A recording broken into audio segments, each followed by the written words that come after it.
Coming up on this episode of Nintendo Cartridge Society, we apply for the job of night watchman at the Nintendo Museum in the hopes that the exhibits come to life at night and we can ride on Yoshi. It's dangerous to go alone, so the Nintendo Cartridge Society goes with you.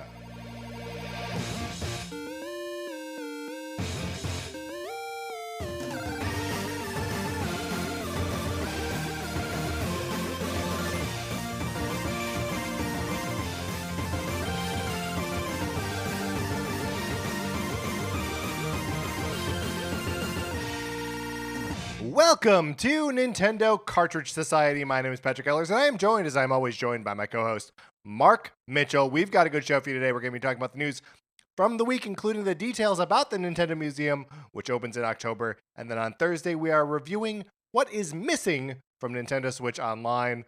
Mark, in the meantime, how's it going? It's going great. That got me thinking about, and I don't want to step on any toes of a possible episode that we do in the future. Right? Casting Night at the Museum with Nintendo yes, characters? Exactly. I'm like, who would the Teddy Roosevelt be? And the Teddy Roosevelt might just be Teddy Roosevelt, because he had to have shown up in Codename Steam, right?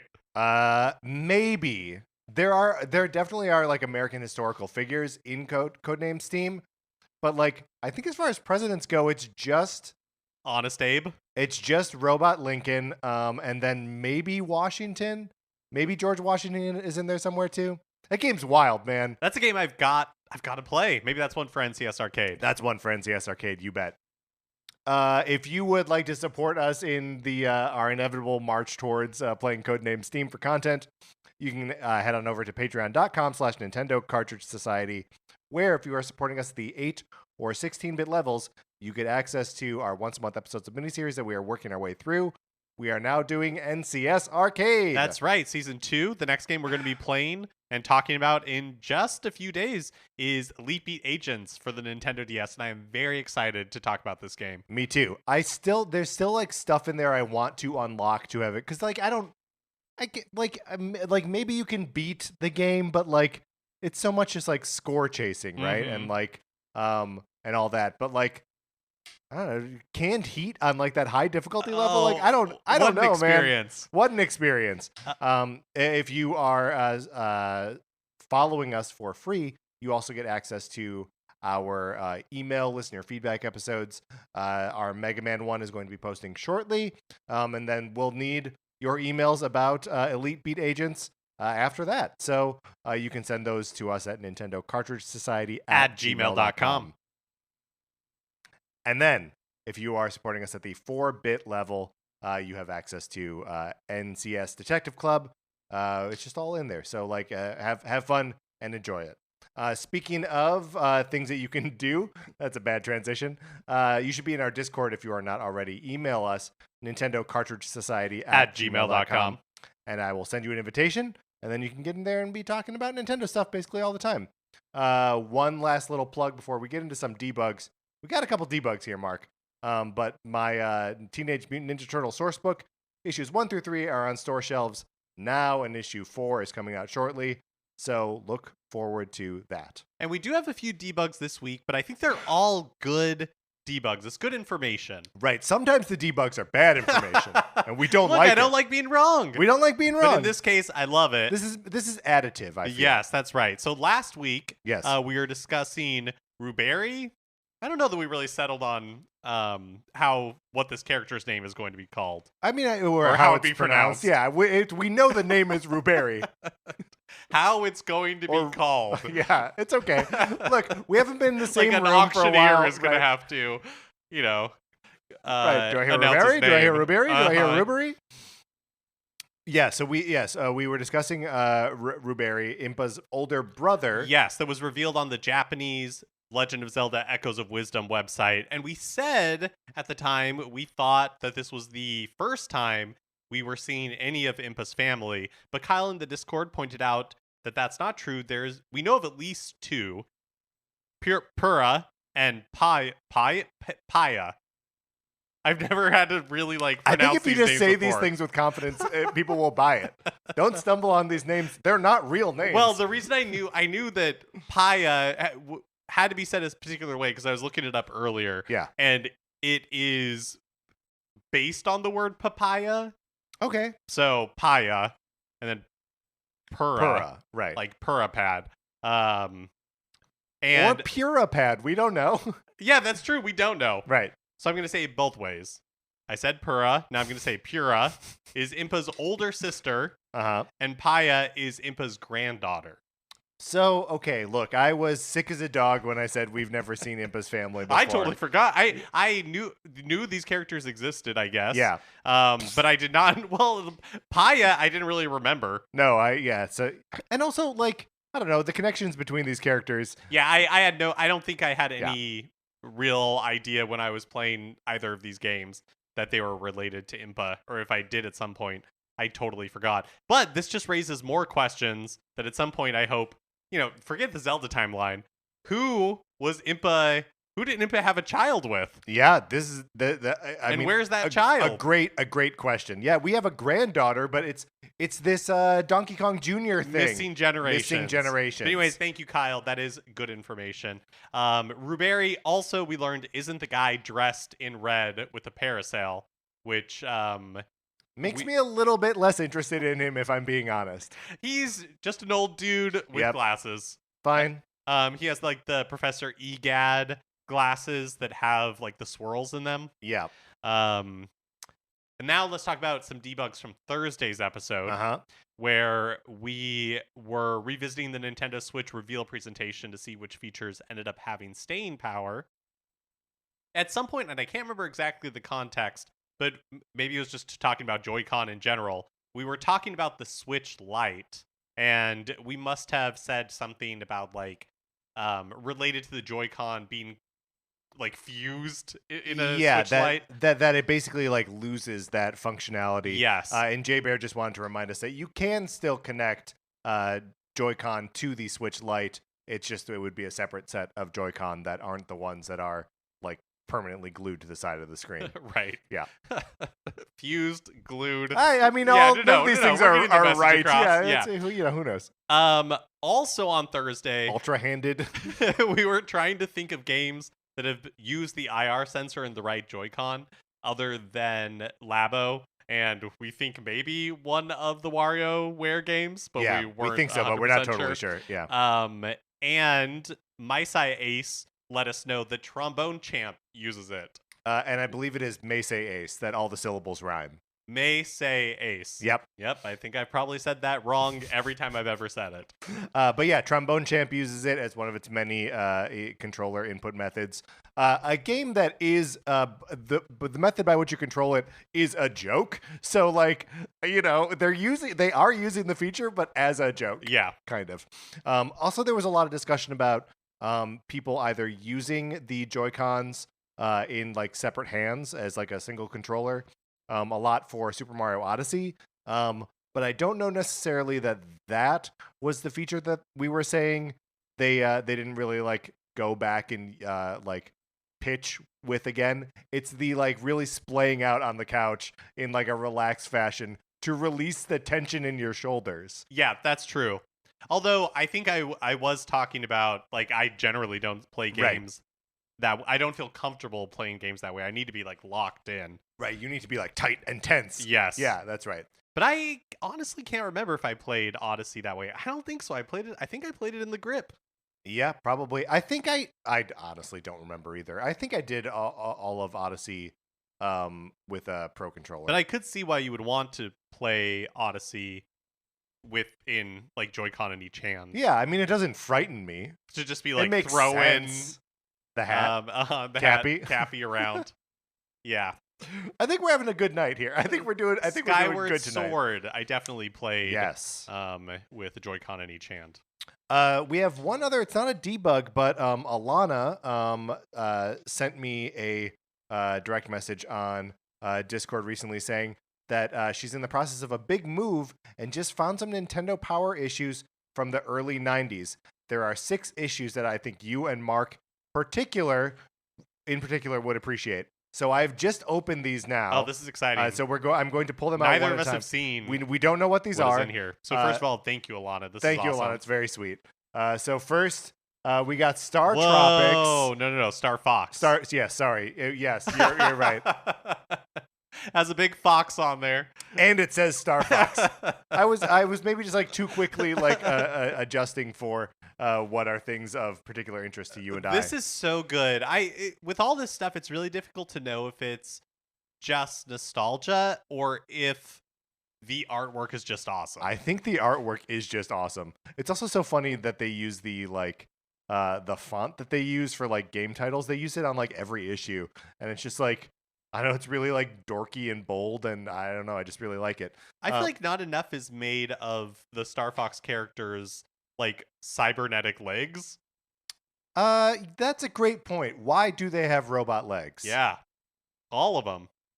The other one in this particular envelope is the Legend of Zelda: Link to the Past. My God, I remember that one. Oh, this is so good. Yeah, it's so- like a live action model. Yep, Dressed as Link, holding a sword. and a huge shield. Yeah, up above their head. But like the photo is taken from above, so Yeah. their face is obscured, and then they've added some like illustrated lightning bolts everywhere.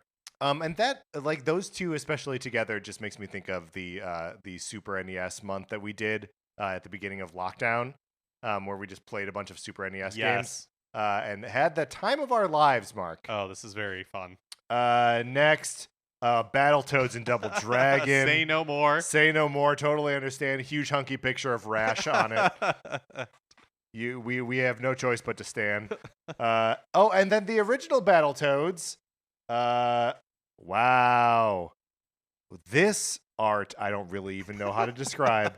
I remember this issue, but that's incredible stuff. Yeah, it's I don't really know what to say either. It's the Battletoads Yeah. just looking crazy. Is there a date on that one? It's volume 25. Yeah, let's see. Let's see if I can find a published date. Mark's looking for a published date now. I'm pulling the next 1991. That's all I got. All right. Well, that's still June June 1991. 1991. Yeah, man. Wow. And just like fully illustrated guides to Battletoads. Very cool stuff. Then next here is, of course, Teenage Mutant Ninja Turtles 3, The Manhattan Project. A fantastic original like arcade style beat 'em up on NES. And last but of course not least, the Super Star Wars issue with just like a close up of Darth Vader, kind of like a blurry photograph of Darth Vader. That's all. That's all you got to know. Oh yeah, it is. It's a really low res photo. It's a really low res close up of Darth Vader's head. Yes, but I mean, it's selling me. Yeah. What more do you need to know? I mean, there's also a Super Mario Land 2 preview in there. What more could you possibly want? I feel like we should do an episode at some point about I don't know in what context, but the Super Star Wars games. Okay, yeah, that's that first game is terrible. It's like genuinely bad and hard.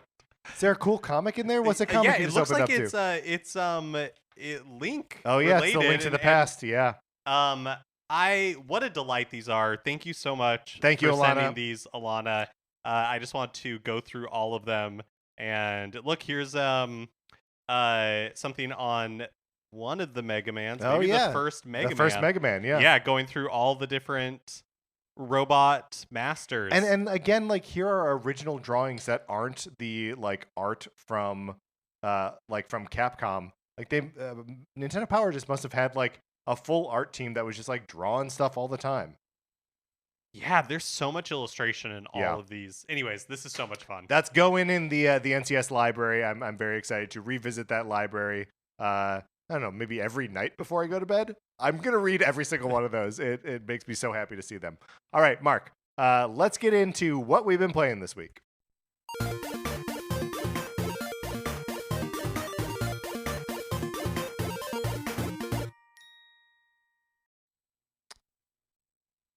I played Tetris 99. Oh, as did I. The Maximus Cup that is based on the Splatoon 3 side order DLC. Mm-hmm. And How'd that go for you? Did it feel like accessible, or was it tough? I feel like there were a lot of people playing this weekend. how would you know?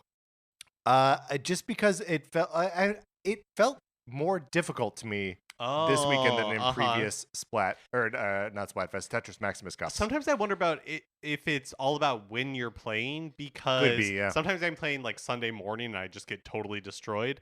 But I played just a couple hours before we recorded Mm, on Monday night, and it was not that bad.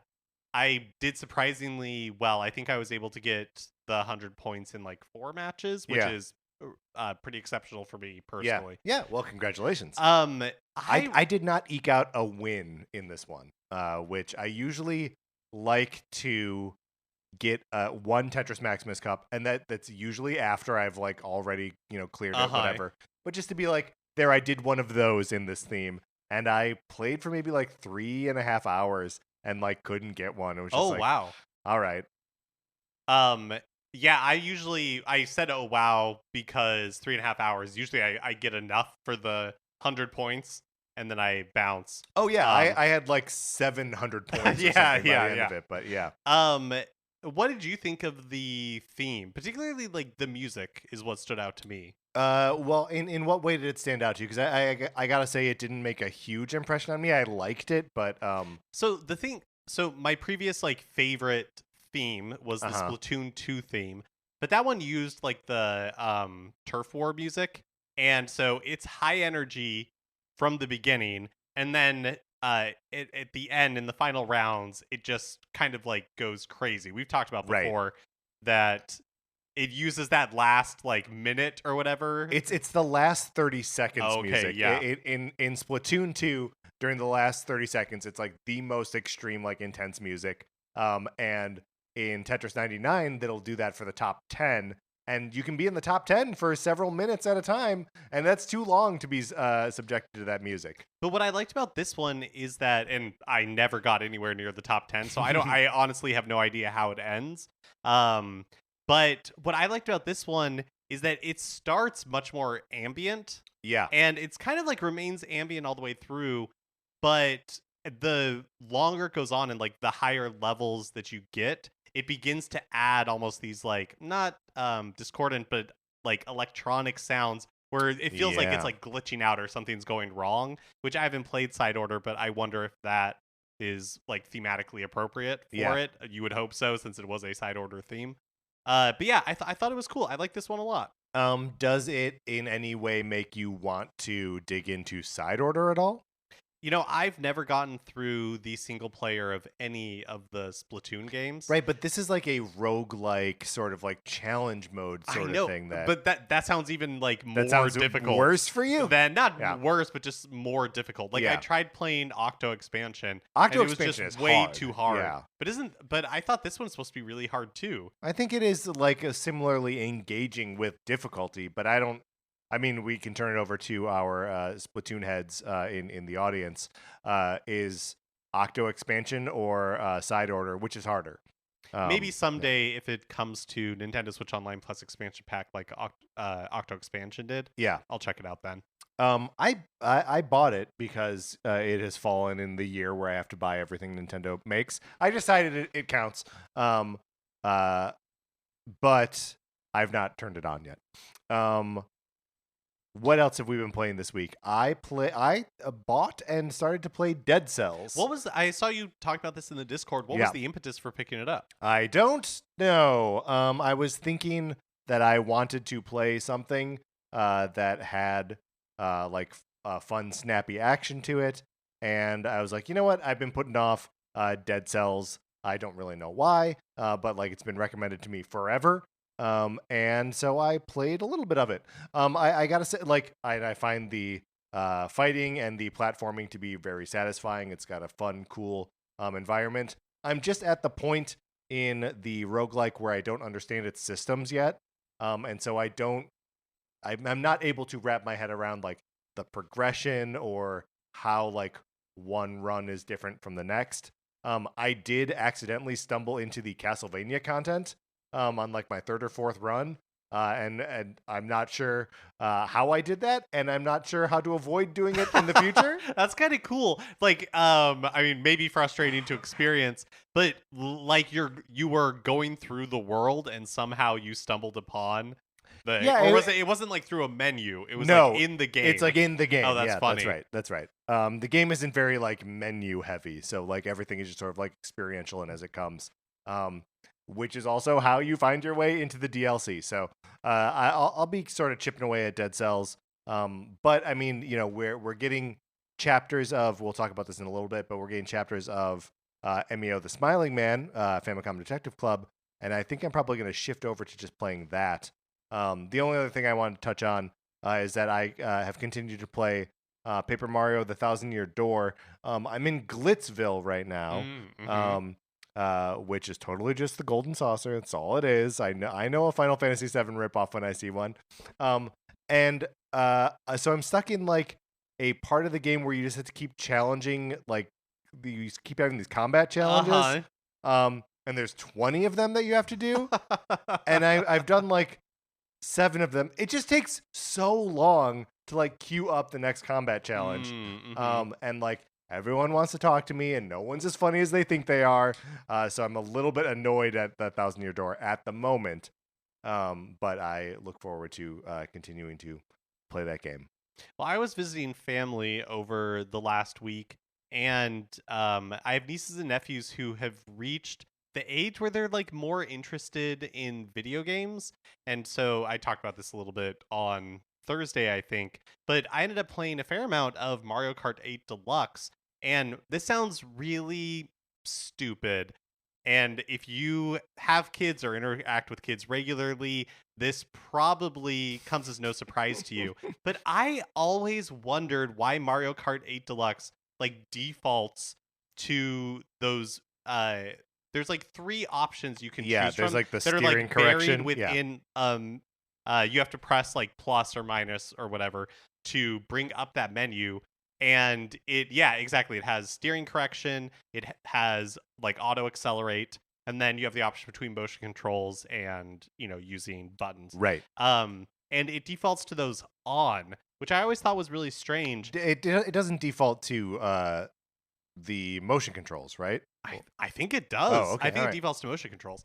And so, and I always thought it was strange, but those things are so perfect For when kids, you're playing with all these different age groups, because it allows everybody to participate. It was just really fun. I appreciated those modes in a way that like before I just kind of found them confounding, but it makes so much sense. It's so obvious. Do you know what? So the auto accelerate mode, I don't do it because I'm like, no, I'm a purist. I just like I do it, but then I'm like, why am I doing this? Right? Why not? Why not? Why not let it take that? So I don't have to be holding the A button down the whole time to accelerate. Yeah, I feel the same way in both regards, where I was always like a purist. And even when I was playing, I was, but like I turned that off for myself. But yeah, why not keep it on? Why not keep it on? Yeah. You don't get anything out of holding a button down. I don't know if you have anything to say about it, but you also wrote down that you've been playing Super Mario Odyssey. Oh, just because, you know, like I have a nephew who is really into Mario and was really excited to show me some moons that they knew about in Super Mario Odyssey. And so we were playing in 2-player, which is my first time ever doing that. And so I was Cappy and he was Mario, which really meant I just kind of like, I didn't have to do it. I didn't do anything. You just kind of like fly around, right? Yeah. But that was just the first time that I had experienced like 2-player co-op in Odyssey. And that was fun to do. Which I've never done. Because, you know, I want to be Mario. Why would you want to be Cappy? Was it fun? Were you having fun playing as Cappy? No, but I mean, I was having fun hanging out with your nephew. I was having fun playing the game with him. But yeah, like playing as Cappy wasn't particularly fun. All right, great. Well, that's what we've been playing this week. Let's get into the new releases and what we might be playing next week.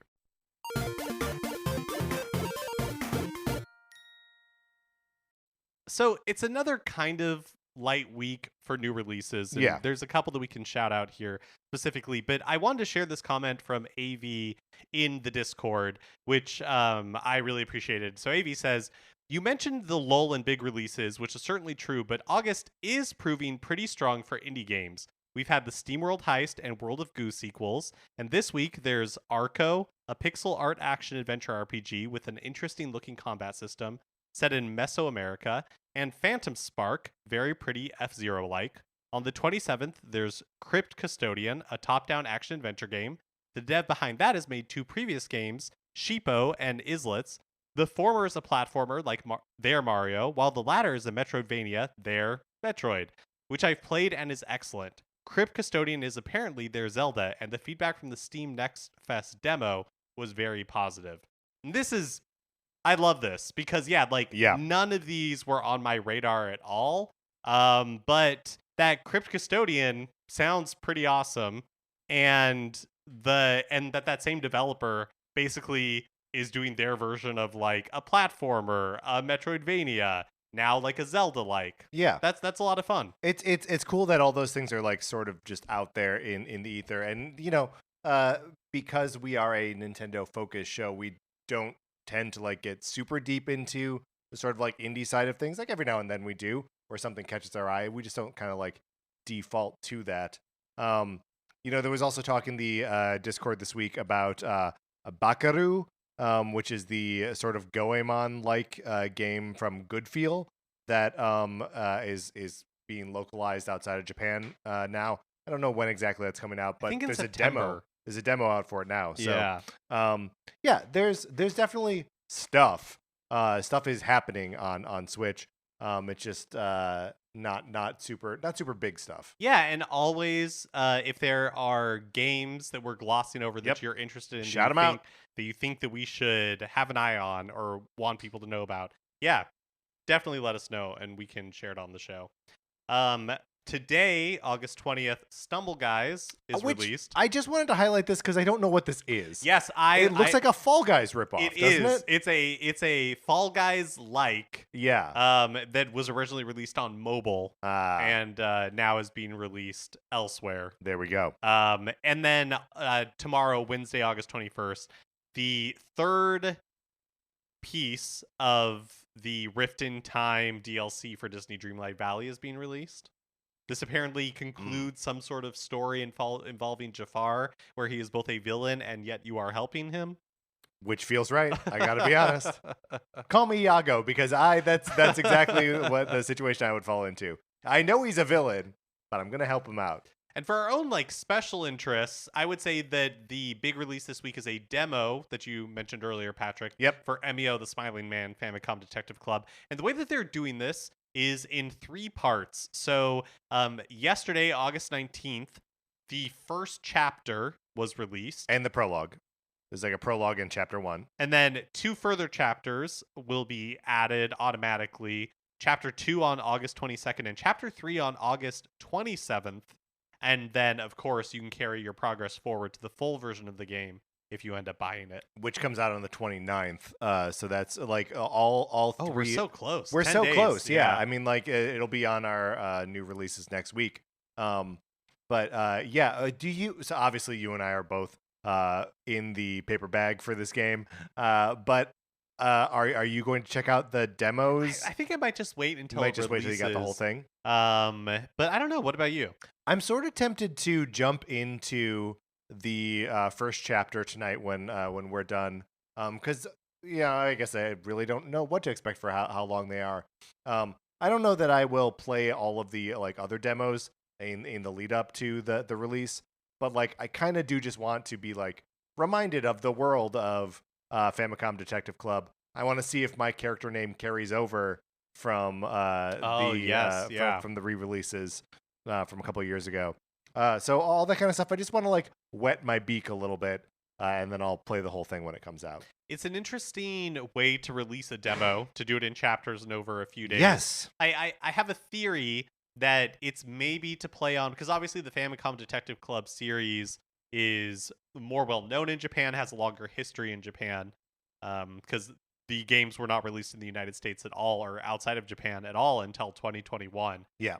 But there was a special chapter in the game, or a special basically third game that was only made available in Japan with the Satellaview accessory for the Super Nintendo. And the Satellaview, basically during discrete periods of time, players who had the Satellaview could download like games and other media through satellite broadcasts to their like Super Nintendo. Right. So that sort of turned Famicom Detective Club into like an episodic kind of thing that you had to tune in at specific Exactly. times So for. maybe doing the demo this way is supposed to play on the nostalgia, because the last time that there was a new Famicom Detective Club experience in Japan, Right. it was through the Satellaview. Well, and so- even like if you consider the original releases on the Famicom disk system, they were released on two separate discs, not at the same time, right? Like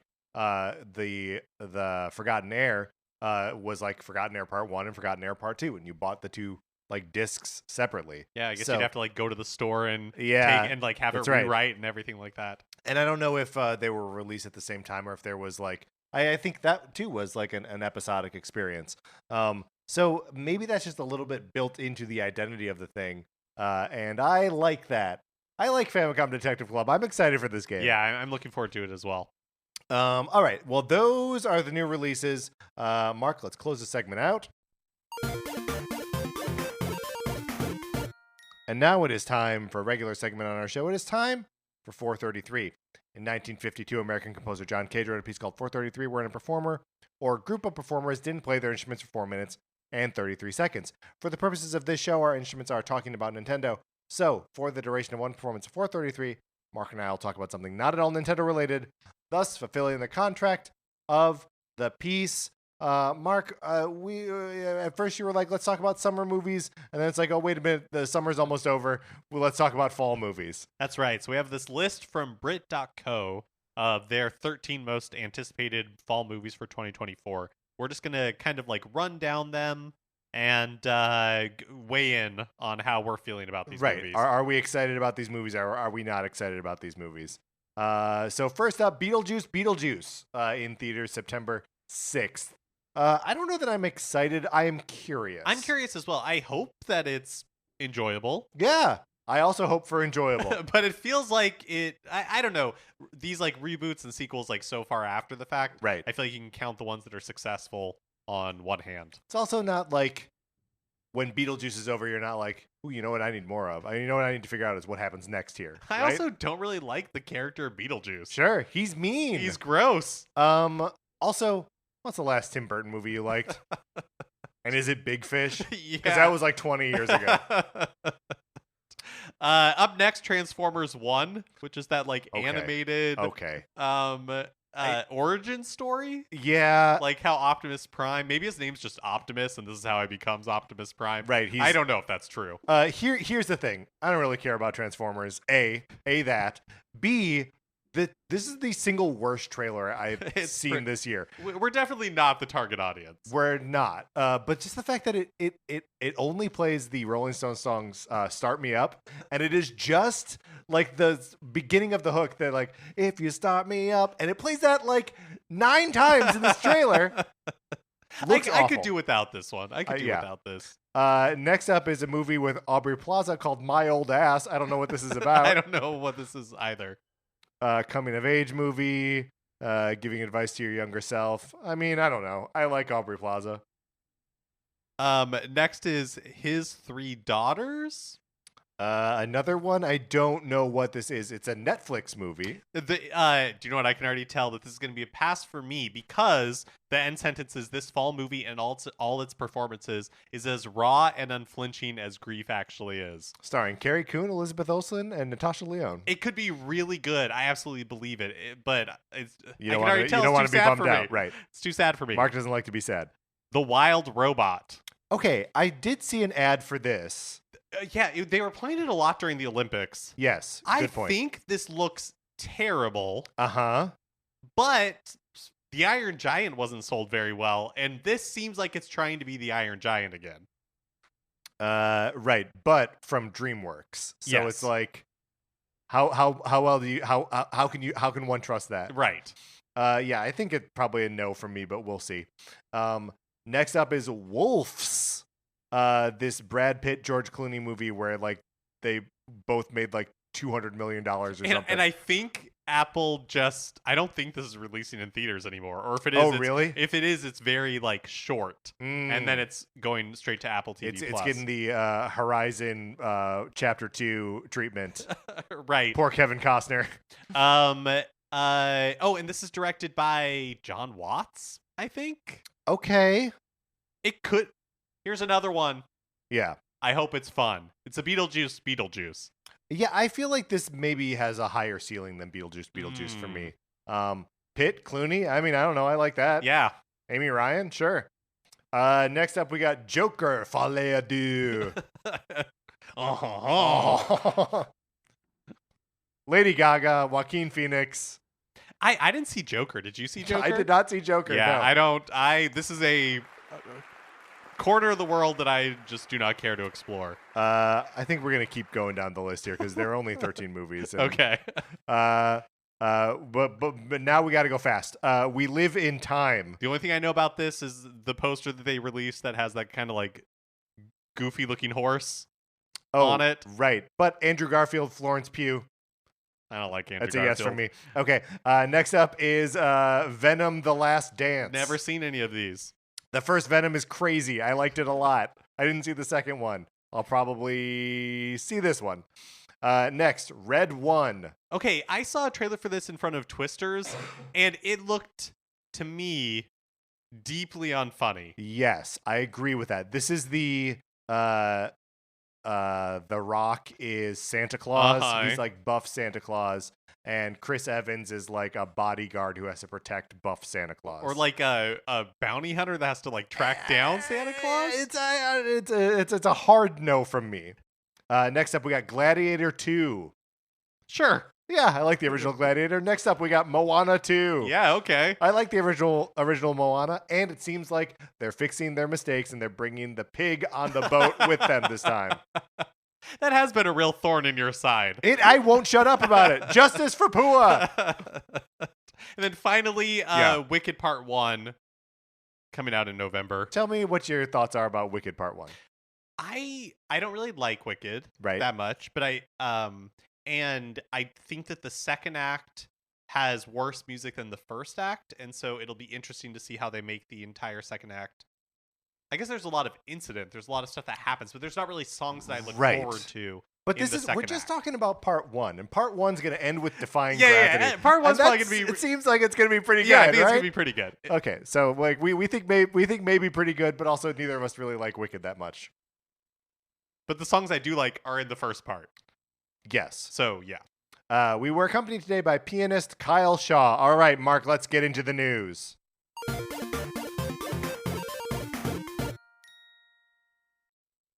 Just when you thought there couldn't be a new type of Direct, Nintendo surprises us and gifts us with a Museum Direct. I love their insistence on branding these things. Like, why does it even need to be a direct, right? Like, it's just a video presentation, and like it's Miyamoto talking to us. So, like, I guess if Miyamoto is talking to us via video, it's a Nintendo Direct. Well, I just like that this is another type of Direct that potentially we could revisit in the future. Mhm. They're opening a new exhibit. Maybe we'll have another Museum Direct.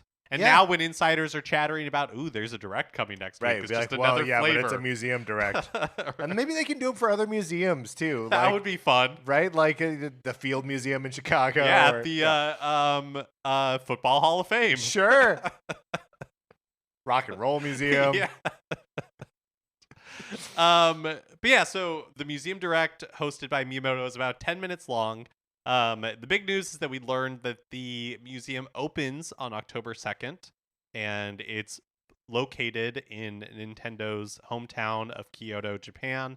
Built in Nintendo's Yuji Ogura production plant, which, used to be where they physically produced toys, later was used as like an arcade machine warehouse, Mhm. and but directly before the museum, just like storage and stuff like that. Before we get into the sort of specifics that we learned about the museum in this direct, I just want to touch on briefly that this was announced via tweet, a day previous, right? Like over the weekend. And of course, because Nintendo fans are Nintendo fans, they had to be like, by the way, there are no game announcements here, and we are not talking about the next generation of hardware at all. It will not be mentioned, which is true. But I just wanted to. I mean, look, we're nearing the end of August here, which means we're getting close to September. Historically, Nintendo, every year that the Switch has been around, there has been a direct in September. The only sort of asterisk there is in 2020 when like we had a direct, but it was the Mario 35th anniversary direct. Mm-hmm. The rest of them have all been like full on Nintendo directs with lots of different stuff from third party and first party and all that kind of stuff. And it's usually like mid month, right? 13th, 14th. That's a common date in September for the September direct. What do you think? Any chance that we're going to get a September direct? I'm really not expecting it. I feel like, I guess they could talk about more details of early 2025, Sure. like Switch games that will be coming out then. But But it's also like, I what don't more do they have know. to say about Donkey Kong Country Returns, Well, right? but Like, maybe we would get more details, possibly a release date for Metroid Prime 4. yeah, You know, possible, yeah. that sort of thing. Um Actually, that is a good point. That like, if Metroid Prime 4 is not coming out, it's coming out on Switch first, like before the Switch 2 or whatever. That we are going to need some kind of blowout event to really not just like announce the thing, but be like, here's what this game actually is. So maybe that September Direct is a good place for that. and give us, like a release date or a release window Right. or something like that. Right. Also, I think Nintendo is going to go big for the Switch 2. Mm-hmm. But they will have things for the Switch next year. I think it's just a delicate balance of how much do you want to talk about Right. the new Switch software right now or wait until later. I'm not expecting a September Direct. What about you? I mean, I am also not expecting it, but like, it is hard to argue with the history. I know. That just like it would be breaking precedent to not have one. Even when they miss like February directs or like Right. the ones early in the year have always been a little bit uh They move around. just like the Sometimes consistency of the September Direct. yeah. Yeah. I mean, it's hard to argue against. even in 2020, right? Like, yeah. So I don't. I mean, I still am sort of like, yeah. I mean, they don't have anything to show. But like, they can do one last push for like Epic Mickey. They can do another like lap around Brothership and Jamboree. And like you say, Metroid Prime 4. Like, there are things that we can be updated on, even if it's not like full of new stuff. And there very well could be new stuff for like February or March or something next year. Yeah. Because it will still be some time before the Switch 2 is released. And we think we'll talk about it a little bit more we later think, in the and episode. so but yeah. Nintendo historically has like a game a month. Yeah. And I expect that to be true next year, even with the Switch 2 looming. Yep, me too. Okay, now back to the Museum Direct. Yes, so Miyamoto is our host, and he gives a little introduction about, like I mentioned, like the production plant, the history of it, and kind of like why it is becoming the museum. And then he begins to give us a tour of the museum. You have a Mario-themed courtyard with some photo opportunities. Cool. And then on the second floor, it is what they call, let me find it, the about making connections. So the products that Nintendo has released to date are displayed together on the second floor of Exhibition Building 1. Yeah, and it seems like it's sort of presented as like a timeline / like gallery, right, where you would see like a hardware, like he showed off specifically the Famicom sitting next to the NES, and then seeing like game boxes in the different territories, seeing them all kind of like lined up next to each other, and then like if you just sort of like continue down the line, you'll see all the games published by Nintendo and all the different like artwork that accompanied them in different regions. Yeah, and after the direct, the museum's website opened up, and it specifically calls out that the exhibits showcased in this area are shared with little explanation.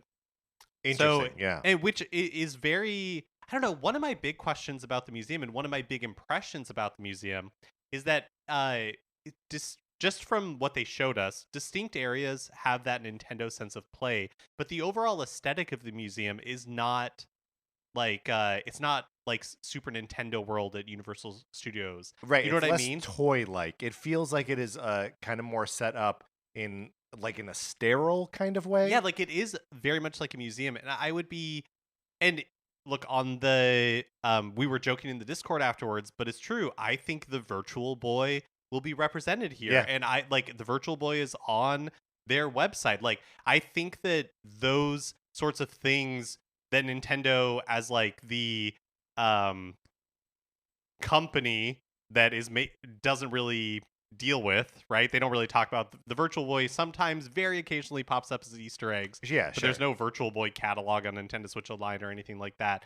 So they don't really like to mess with that. But it seems like it will be presented here as a part of the history, and that got me thinking. Just like I don't think they've talked about it at all, or I have no information, but I'm so curious as to their approach to curating the museum and who is in charge of that. Like, did they Yeah. bring like somebody who has experience with museums in to do this? Is it done Well, I mean, internally? probably, right? Like you would think that. I mean, especially just with like not only how you curate a space like that, but like how you present a space like that. They obviously worked with theme park people to get Nintendo World, Super Nintendo World, up and running at Universal.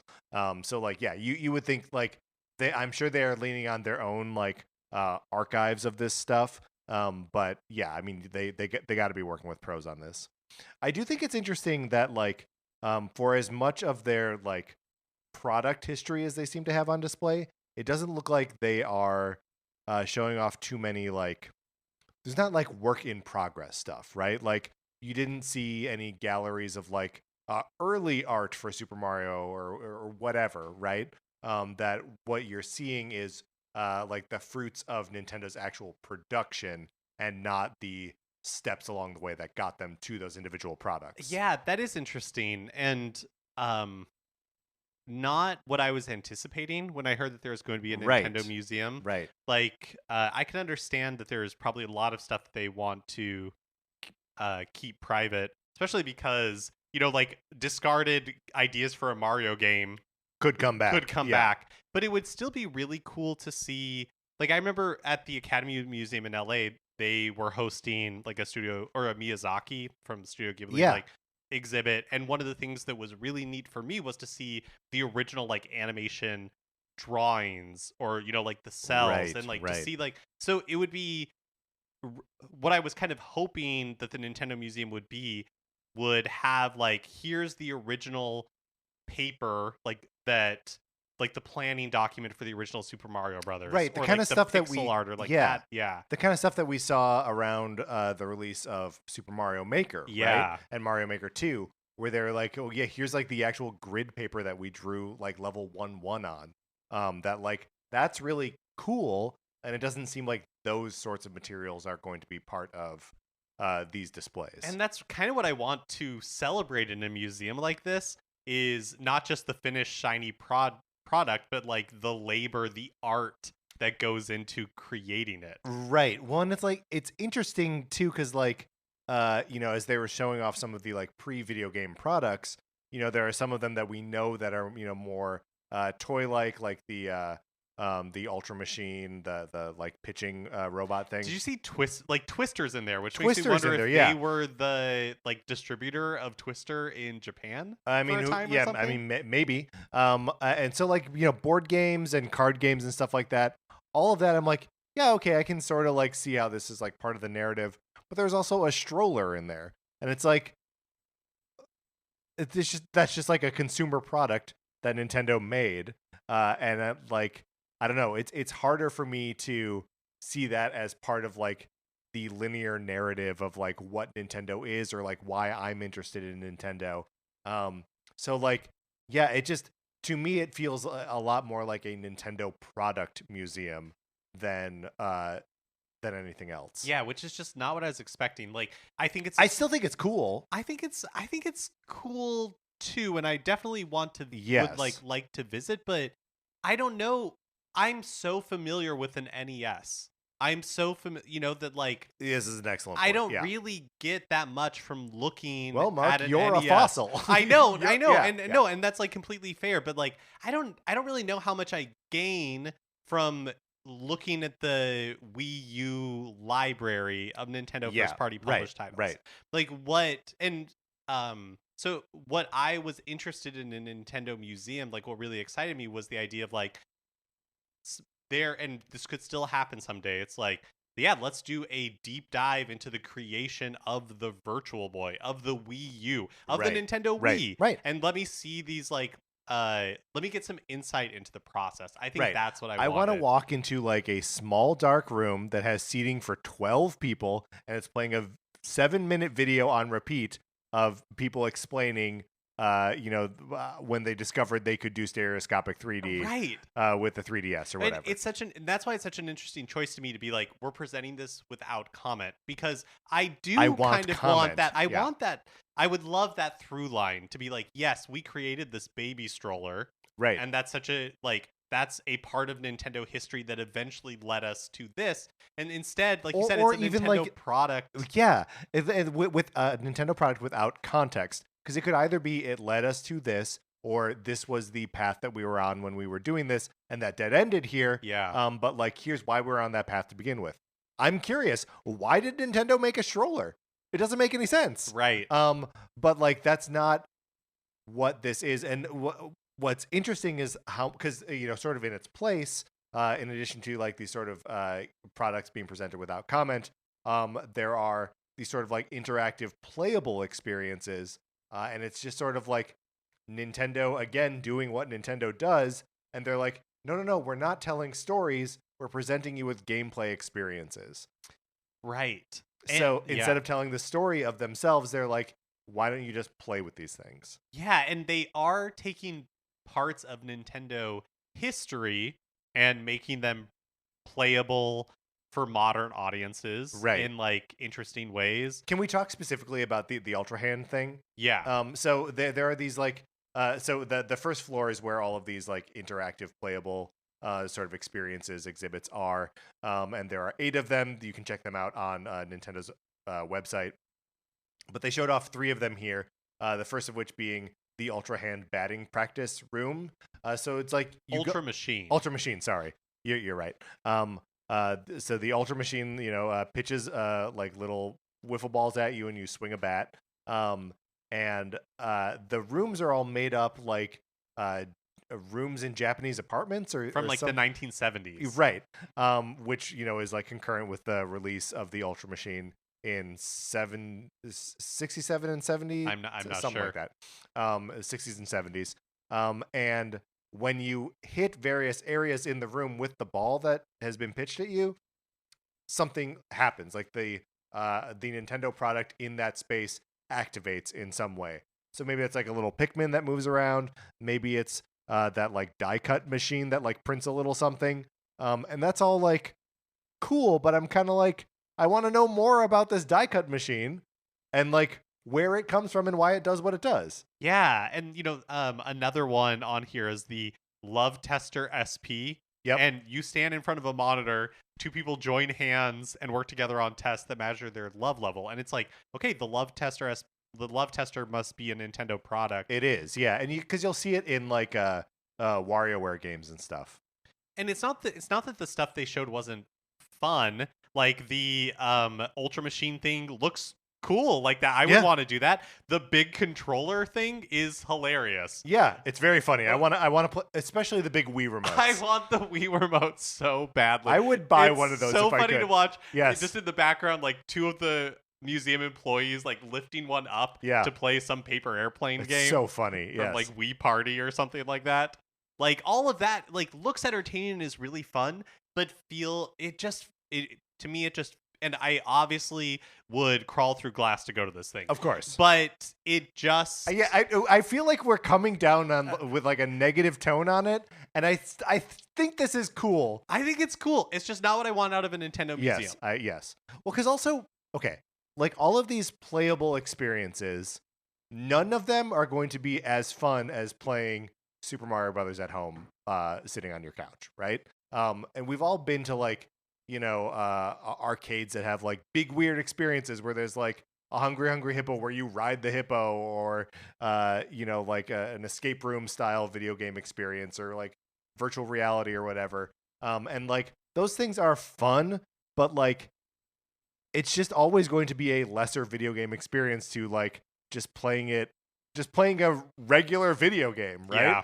Yeah. And Which so you can also do which you here. can also do. They yes. have like a thing called Nintendo Classics where you can play selected games from the NES, the Super NES, and the Nintendo 64. But they even say here they're all games that are available on Nintendo Switch Online. Yeah, and it looks like it's using that. It's like using that specifically, right? Because you could see like the borders are the same. So it just feels, again, like you said, it's not that this isn't cool. It's not that I don't want to go. It's nothing like that. It feels very Nintendo to me that they're like, oh no, we're not gonna let you in. Like we're not That's right. giving any insight into like how we view ourselves or anything like Right. that, which is so surprising to me for a museum when things like this just feel like they could live at the Nintendo stores. Yeah, totally. And another one of the games they showed off was this like shooting gallery wall thing, the like Zapper and Super Scope experience, which like again like seemed cute, and like, but it's also like my least favorite kind of like Disney attraction, right? Where it's like, oh, okay, I don't know. I'm really torn on these things where I'm like, it seems like it would be fun to do them, but like a limited level of fun, and like, is that what I want out of a museum? Right. I mean, I guess like what I like about the Zapper and what they call Zapper and Scope SP is that we are old, and so we Right. had the NES Zappers. I never had a Super Scope, but like we know light gun games. Right. But there are generations and generations of people who never like light gun games, have never functioned in their Right. world. And so I like this idea of like taking, like the Super Scope, the NES Zapper, and let's present them in a modern context and let people like play with them. Like that's interesting. Right. Now, does this mean that they figured out how to make light gun games work on modern TVs? Well, I don't think they're modern TVs. I'm guessing it's projectors. Oh yeah, that's And probably right. also they're, I would guess, modified Yeah. to however they're like performing now, because I'm just saying I want it. Give it to me. Yeah. But I mean, there are things that are like more specific. Yeah. Which like we talked about with the merchandise for Super Nintendo World. That's what I want from these experiences, is for it to be really specific. Mhm. And so one of the things that piqued my interest, because I'm like, I have no idea what this is, and Nintendo's relationship to it, is the Shiguruden SP, which it's explore Hyakunin Ishu poems using smart devices and the giant screen on the floor. It's the first one that they showed in in this like play space, where it's like a Japanese card game that I've never heard of, and it's like, oh, that's cool, that's interesting. Right. They have these add-on experiences. It does feel like the language barrier part of that is going to make the enjoying the poetry sort of moot, but yeah. They have these add-on experiences where you can like customize Hanafuda cards, and then pretty cool. You can try playing Hanafuda, and it seems like a guided experience in one way or another. Yes, they claim that you can do it even if you don't know the rules. Well, which is to say, you don't know the rules, but you can still play Hanafuda. Well, no, because it says this experience uses image recognition and projection technology and allows even first-timers to play easily. And the picture shows them, the cards like laid out on a board, and then like projections or images also on the board. I think to kind of like guide your experience. But so like that's also cool. like that's also interesting. So again, I think I am coming across as really negative, which is not my intention. I do think that this is cool, and like I said, I would really love to go, but it's interesting to me to see how Nintendo wants to present its history. Yes, I agree. So if you there's also a cafe called Hatena Burger, where they mention you can customize your own burger, and on the website it says there are over 270,000 different combinations. All right. All right, you can get a hamburger Yeah. there. I don't know that we need to like trot this out as some accomplishment. And then a gift shop called the Bonus Stage with exclusive merch, which of course I already covet, even though I don't know what it is. Yep. Yeah, although I saw Miyamoto wearing that Nintendo museum shirt. Oh yeah, great and point. would love one of those. Mm-hmm. Okay, so tickets. Yes. They're 3,300 yen for adults. The way that it works is you enter a drawing 3 months out from the date you want to go. 2 months out, the winners are drawn and have until the middle of that month to buy their tickets. And then after that, any remaining tickets for that date go on sale. So if you win the drawing and you don't buy a ticket, then I guess those go into like the general bucket for later. From the website, okay, so each of those experiences we were talking about at the bottom, they make a point of saying cost these digital coins. And on the website it says visitors will be granted a limited number of coins, and it ends up it's 10 if you look elsewhere.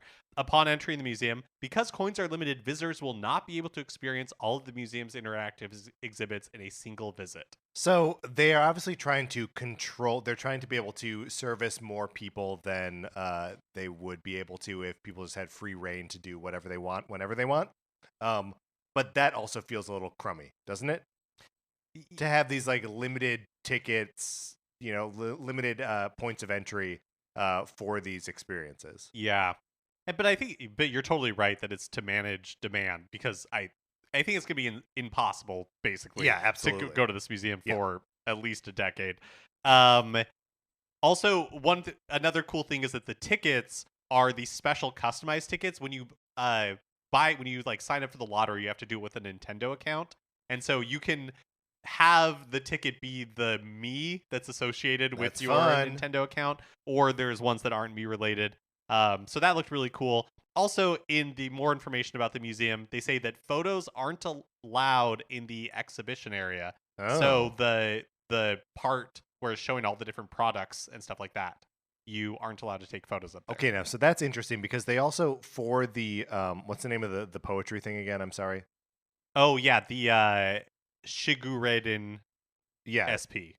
So for that, they say that you access it or like interact with it using smart devices that they provide you. Right. I wonder if this is a phone-free environment. Like if they provide these things and photographs are forbidden, like maybe they make you check your phone. The other thing is that there's no costumes or cosplay. They specifically call that out. They don't want you coming dressed up as Mario. They don't want you coming dressed up as Pikmin. Well, I don't know what am I going to do with this red Pikmin onesie? I know. I feel for you. I'll just have to wear it every day like I do now. How nice is it just to spend 12 minutes with Miyamoto in a little video presentation? Oh yeah, on a Monday afternoon. It's just what a joy. What a crazy thing. I wish it wasn't halfway across the world and impossible to get tickets. I know. Someday we'll definitely go. Someday we will definitely go. Again, even if we were both coming down a little bit on the side of like, this isn't exactly what I want or expect from a Nintendo museum, still seems like it's going to be a blast and like a super fun just presentation of Nintendo's history. Why did they make that stroller? I know. Well, we may never know. We're of course all eagerly awaiting official information on the Switch 2, but this week brings some tiny itty bitty morsels of pseudo information. Morsels. So we're so hungry for morsels. An analyst with a company called Toyo Securities predicts that the system will be released in the first half of next fiscal year, so like between April and July 2025, and cost a max of $499.99. Wouldn't the first half of the next fiscal year be April to like September? Yeah, it could be. Okay, all right. I mean, all of this just seems like pure speculation to 100%. Like, yeah. Who knows how informed. The thing that I am believing now more than ever is that we will not see it in this fiscal year. That it will not be out before the end of March. Well, to that point, Chris Dring at GameIndustry.biz said on the GI Mirocast that he's heard from developers that they've been told the system won't launch before April 2025. Right. And Tom Phillips at Eurogamer corroborated that as well. So, there was always the we look to the past to try to predict the future, even though we know that's foolish. And so, kind of looking at the calendar ahead of us, I've been like, yeah, they're probably going to repeat what they did last time with the Switch and put this thing out in March to get like one big hit of cash before the end of the fiscal year. But that is seeming less and less likely. We kind of breezed past the max cost of $500 from the previous bullet point. Excuse my language, but no shit. Yeah. It's not going to be more than $500. Duh. Well, that's what I mean. Where it's just like seems like pure speculation. Yeah. Because also, how would a analyst know this? Like maybe they're looking at Right. components that are being ordered. That are being ordered and trying Sure. to guess the price off of that. I think but... it's this, they're using the same information that you and I have, right? Right. Of like, oh, it would be impossible for them to charge more than $500 for this thing. Right. Even more than like, I feel like maybe 4 is the ceiling. Well, the only thing that I will say, maybe 450. Well, that's what I think is Yeah. because the OLED is, if you like, is $350, right? Right. And so only $50 more for a brand new That's a good system, point. like That's a good that point. doesn't feel realistic to me. Right. So I don't know, but I do agree that $499 is probably the. It feels out of ceiling. bounds. Yeah. If $499 feels out of bounds, yeah, I agree. So yeah, not before. Maybe they do like a $429. You know what I mean? That would be cozy. Yeah, where they're just I like could nestle in with that. They'll do that with like with like the 3DS launch was Uh-huh. like there was like a $29.99, in there. Like they don't always need to go on like even 50s and hundreds, Right. I mean, the 3DS launch was bad. It was a disaster, a debacle, so much so that they had to give people games that otherwise weren't available on the platform Yep. as like a thank you for sticking with us. We're sorry. But okay, all right. So we can assume after April, probably less than $500. And then the final bit here that I don't really know is news per se, but here we go. Here we go. Chinese financial news and analysis website Money DJ reported that the CEO of a Taiwanese semiconductor manufacturer, Well-Trend Semiconductor, apparently stated that, quote, orders for video game consoles will recover in the third quarter, saying that this was down to shipments of new PlayStation 5, Xbox, and Nintendo Switch models. So when he says third quarter, what is that referring to? Third quarter of what?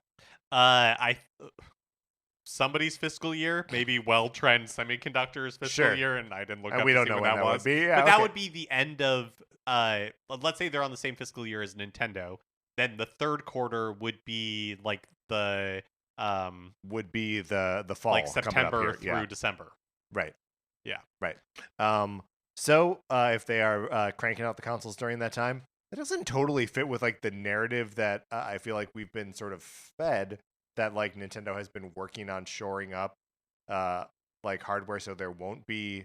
But if it's not restrictions? releasing until at least September or That's true, April, yeah. that would give them like 6 months. Yeah, and that maybe they've just been like laying the road for like component parts and manufacturers to actually do these things when it's go time, and it just hasn't been go time yet, which makes perfect sense because as soon as you are like actively printing something, the likelihood that people find out everything about it goes way up. So yeah, it makes sense that they haven't actually made a Switch 2 yet.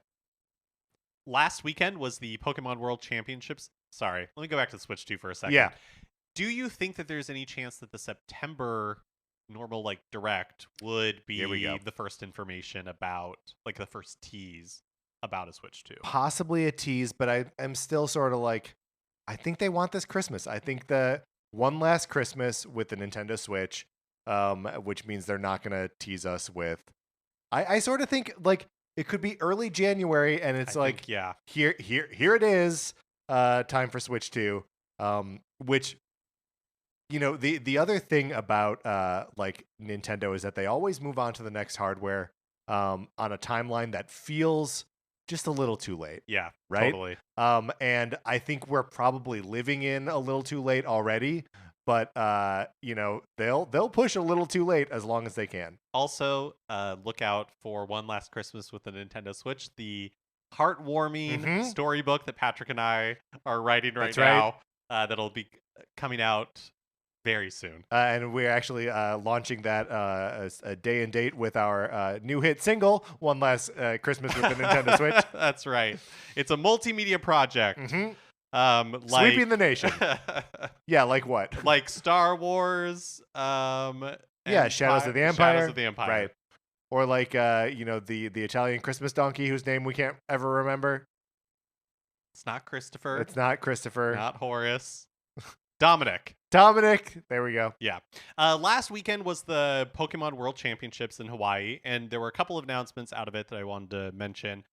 The next two Pokemon World Championships in 2025 and 2026 are going to be in Anaheim and San Francisco, respectively. So, the next two will be in California, which has kind of sparked a little bit of speculation that the next generation of mainline Pokemon games, its region could be based on California. Now I love this because it means that we are staring down the barrel of Pokemon NorCal, Pokemon SoCal, and I love that. Yeah, I hope that instead of like road or whatever, like Road 25 that you travel down. Right. And, yes. That's just the 25. Exactly. Yeah. That's Yes. Yeah, it's good. I mean, I hope there's like if the new Pokemon game has a Hollywood sign that just says Pokemon, that'd be good. that's all I want. That'd be good. I'd pay for that. Yeah. And then also the Pokemon trading card game Pocket launches on iOS and Android on October 30th. So this new app, it allows you to like collect Pokemon cards. You can open 2 packs a day for free, and the little animation that they have for opening a pack is really slick. This thing's going to make them a lot of money. Yeah, it is.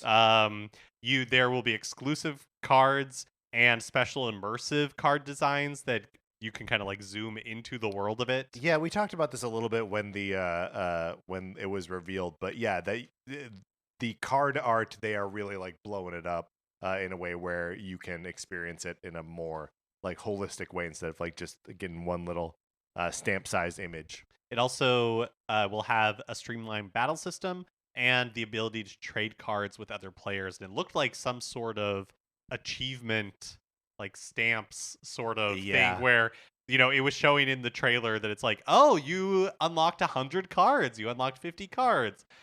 This thing is going to be dangerous. It does feel like it has the ability to like unite the Pokemon fan base in a way that like we've not seen since Go, right? Where it's like the Pokemon card game community is its own thing. The game players are their own thing, and this just sort of marries it all together on a device everyone has on them all the time. I know, and I wonder how many like latent Pokemon fans, like people who picked up Go when it first launched, absolutely, yeah, might be drawn into this as well. Oh yeah, and anyone that had Pokemon cards as a kid, right? Like here's an easy like entry point that isn't going to take up space in your house or like be embarrassing when you're like putting a deck together or whatever. That's all just on your phone. This seems like it could be a killer. We also have some more information on Amiibo support for The Legend of Zelda: Echoes of Wisdom. The Japanese website explains, quote, in addition to items that will be useful for your adventure, you may also be able to get different colors of clothing that can be obtained in the game. Okay, I don't like how much they are talking about things that may happen with this game. Because we also got a little bit of clarity last week that the outfits that Zelda puts on, remember we were talking about them before, we weren't sure. We were like, the accessories definitely bestow stat bonuses and stuff like that, but will the outfits? And on Twitter, they're like, the outfits may increase your abilities. It'd be really funny if none of them did, but like they might. Yeah. There was the possibility. Right. And we just chose not to. I'm guessing that they're choosing that language because not all of them will. I will concede that is probably But it true. is really funny. But they do say that all Legend of Zelda Amiibo are compatible with it. So I got a ton of Legend of Zelda Amiibo. I think almost all of them. So like I'm definitely going to be scanning them in, and I'm excited to see what they do. It's just weird that they're like, I don't know, maybe they might do something. New colors of clothing, different colors of clothing. Yes. The level 5 game, Fantasy Life I, The Girl Who Steals Time, has been delayed. It was most recently set to release on October 10th, and we don't have a new release date right now. Level 5 says that they will share more information about the game's release timing during their online event, Level 5 Vision 2024 to the World's Children, which is supposed to happen sometime this summer, but We're almost through summer. yeah, TikTok. Just a reminder on Fantasy Life I, The Girl Who Steals Time. This was announced in the February 2023 Direct for a 2023 release at the time. And then, hey, remember Deca Police? I remember Deca Police. Or the Inazuma 11 game that was announced in 2016, originally supposed to release in 2018 to coincide with the World Cup. So, the Deca Police, if you go to the Nintendo website and you find like the Deca Police listing, it still says like coming later in 2023. So, oh boy, Level 5 not killing it. Not killing it with getting games out. But okay, we'll see you later. Fantasy Life I, The Girl Who Steals Time. Nintendo of Europe is upping the ante with the Nintendo Switch Online free game trials. Instead of one at a time, they're doing what they're branding mega game trials with 4 games at once. This is so cool. I mean, it's the game trials. I feel like it's always a little weird to be like, you have this 1 week to play this game as much as you want, and always, it's like, am I interested in doing that right now? Whatever. But the fact that there are 4 of them that they're offering all at once is compelling. But it's also funny where it's like, yeah, I guess it's nice to be able to sample. Yeah. 4 different games at a time, but a week is not a ton of time. No, it's to experience these. But like, it's nice to sample 4 games, but also you have 4 times as you're 4 times as likely. Yeah, to totally. have one game in here that you're interested in. Yeah. So the 4 are Tetris Effect Connected, Power Wash Simulator, Enter the Gungeon, and Cassette Beasts.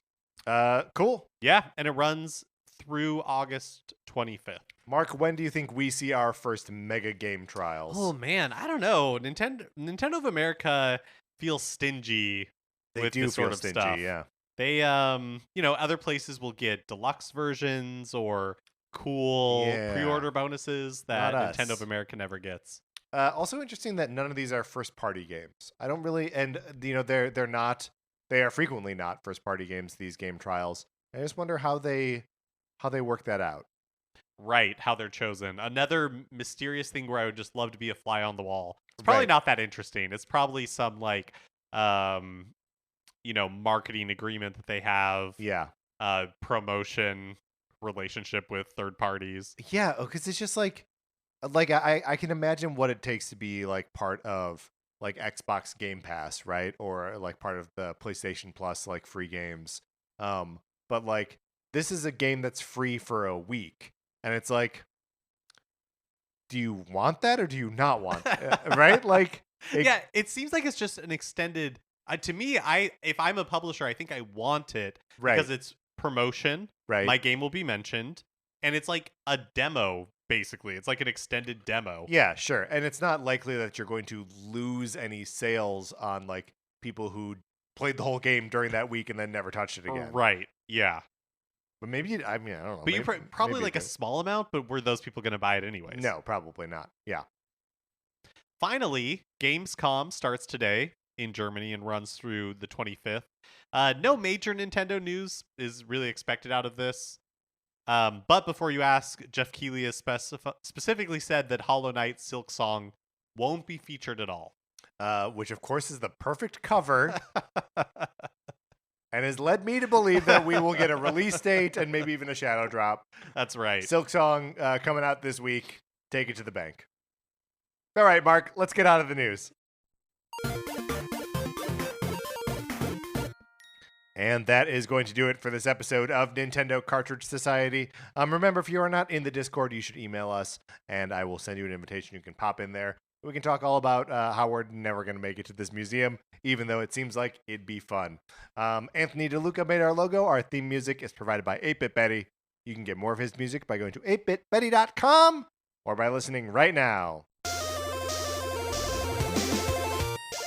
For my co-host, Mark Mitchell, this is Patrick Ellers, saying thank you for listening.